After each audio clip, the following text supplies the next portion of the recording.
का लागतं सरकारला राजीनामा द्यायला?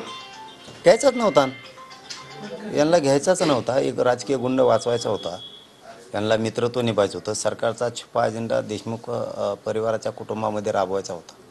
त्याच्यामुळं हे चालढकल होती, तू असं कर, मी असं करतो.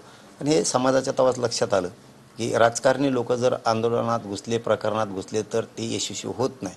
ते यशस्वी करायचं असेल तर समाज आणि जनताच लागते, तरच यशस्वी होतो. हे लोकांच्या लक्षात आलं आणि त्यांना उघडं पाडलं. शेवटी आजही म्हणजे रात्रीपासूनचा विषय, जनतेलाच आंदोलन हातात घ्यावं लागलं, तेव्हाच राजीनामा झाला. नसता ही होत नव्हता.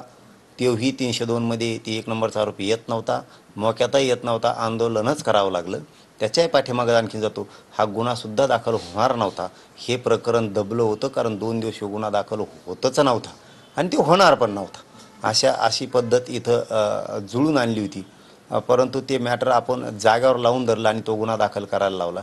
कारण हे त्याच्याही आणखीन मागं जायचं ठरलं तरी पोलिसांनी सगळ्यांनी मिळून, आरोपींनी मिळून संगनमत कट रचून हे खून संतोषबाईचा घडून आणला होता ह्या धनंजय मुंडेसाठी. त्याच्यामुळं याच्यात धनंजय मुंडे आहे, याच्यात 5-25 पोलीससुद्धा आहेत, जवळपास 100-150 याच्या आरोपीसुद्धा आहेत. हे सगळे झाल्याशिवाय हे वातावरण शांत होणार नाही. नसता वेळोवेळी राज्यात उद्रेक होणार. संतोष देशमुख तुम्हाला असं वाटतंय धनंजय मुंडे यांच्यावर कारवाई होईल? कम नाही होणार. तो काय जागीरदार लागून गेला काय? पैसे खायला गोड लागत आहे. हां, एकट्याला पाप करायला लावलं त्या 1 नंबरच्या आरोपीला, त्या सरमाड्याला. हां, तो आता मजात खाणार, इकडं दवाखान्यात झोपून राहणार, तो हटलाच झोपून राहणार एखाद्या. हां, मारला काय चिताडतो तेव्हा आता पापात सहभागी होय ना धनंजय मुंडे आहे. त्या 1 नंबरच्या आरोपीच्या पापात सहभागी होय मन. मी सुद्धा याच्यात होतो म्हणून आणि मध्ये जाय, स्वतःहून जाय. नसतात त्यांनी तरी नाव घ्यायला पाहिजे. त्यांनी जेलमध्ये सडण्यापेक्षा आणि पाप डोक्यावर घेऊन मरण्यापेक्षा ज्याच्यासाठी पाप केलं ना त्याचं नाव घेतलंच पाहिजे. आणि त्याच्या कुटुंबाने सुद्धा घेतलं पाहिजे की याच्यासाठीच 1 नंबरच्या आरोपीने पाप केलेलं आहे, खंडणी मागितलेलं आहे, खून केलेला. इथून मागचेही खून त्यांनी त्याच्यासाठीच केलेले आहेत. संतोष देशमुख खून प्रकरणातील कृष्णा आंध्रे जो आहे तो अजूनही गायबच. धनंजय मुंडेने गायब केलं त्याला. ते कोणाचा बी चाट्याचा मोबाईल बी त्याचजवळच आहे. त्यांनीच केलं हे सगळं. आता चार्जशीट झाल्याच्या नंतर राजीनामा दिला आहे, पण त्याने आमदारकीसुद्धा ठेवू नये स्वतः मनानेच.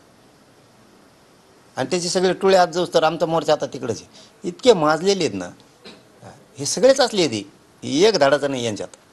हे सगळेच असे ज्याचं खाण त्याचंच उलटणार आहे. त्यांच्या तोंडात किती हात घाला कोरडाच बाहेर निघणार, इतके माजुरडे येते.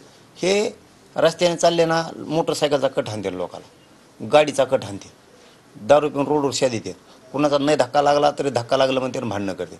जमिनी बळकीते, कोणाचे प्लॉट बळकीते, कोणाच्या कारखान्यावर गेले पैसे आणले ते माघारी देणार नाहीत उचली, हार्वेस्टरचे पैसे खाते. हे कसली काही करणार. यांचे पोलीससुद्धा काही जण त्या टोळी सक्रिय आहेत, केशी घेणार नाहीत, काय घेणार नाहीत. इथून पुढं मराठ्यांना त्रास दिला नाही यांना काचकाच दाखवतो. आता यांना सगळ्यात जेलातच सडवायच्यात राहिलेली टोळीसुद्धा.